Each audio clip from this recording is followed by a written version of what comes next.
Laura again. Sorry, guys. It seems like I'm always on the road when I get these answers here lately.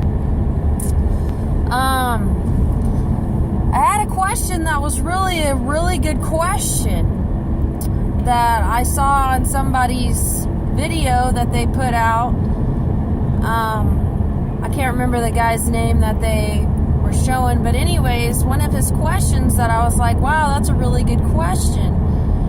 He was talking about the Torah and the law, and why would God, basically everybody that was around that was God's people before Jesus' resurrection, why would God make it so hard on them to have to abide by the law and Torah, and then sorry to everybody before,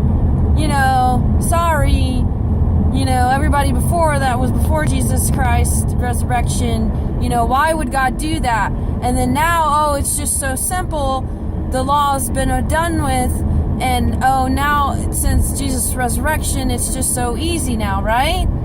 Well, why would God do that? And I was thinking that, and I was like, that's a really good question. And then the more I thought about it these last couple of days, I'm thinking a lot of more questions. Why would God let his people go through the plagues? Why would God let his people go through the 40 days? 40 years. 40 years!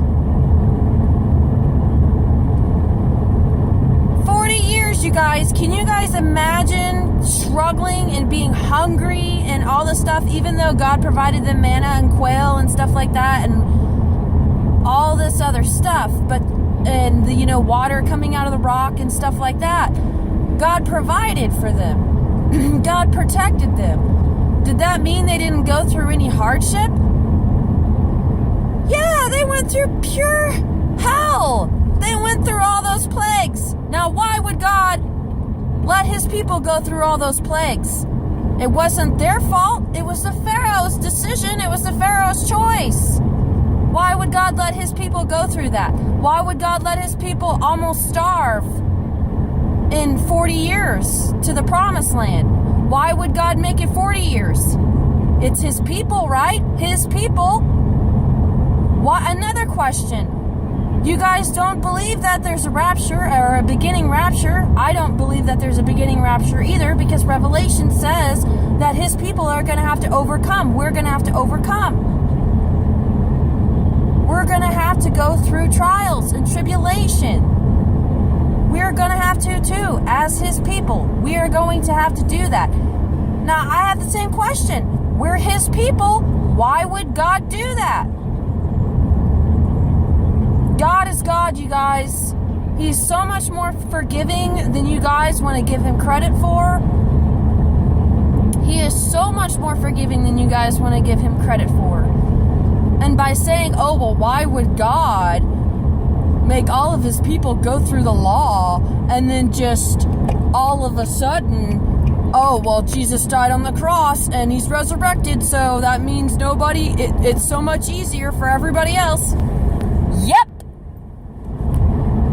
Yep, it is a lot easier for everybody else, because God noticed that even his people are not going to do it.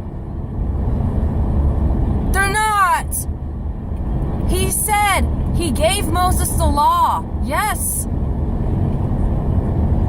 but God noticed we're not going to do it. We're never going to do it. That's why he sent his son to die on the cross for our sins. That doesn't mean that we can just mimbly-bimbly not care and go, I'm sorry, don't really care, I'm going to do it again. That's not having a real relationship. That's why I say a relationship. How would you feel if you were in a relationship with somebody and they said, hey, this really hurts me, and you just go, I'm sorry, and don't even really care? And you keep doing it. That relationship's not going to last very long now, is it? But there's also compromise in relationships. There's also understanding in relationships. There's also love in relationships. So the answer to why would God do that is because God is God. God can do whatever He wants, whenever He wants to. That's why I love the mystery of God. That's who makes God is who He is. Because He can do whatever He wants, whenever He wants. It doesn't matter whether it makes sense, because it's God. He's bigger than any of us. And if He wants His people to go through the plagues like the Pharaoh went through the plagues, then He will. Just like there's not going to be a beginning tribulation rapture, and His people are going to have to go through tribulation. It's no different. It doesn't mean that...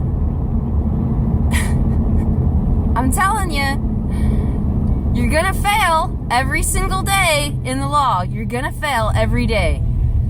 And if you think you're not, then you might as well say that you're Jesus Christ. When you say, oh, well, I abide by the law and I do it all right and I don't, that's saying I'm not a sinner. That's very slippery slope, you guys. Very slippery slope.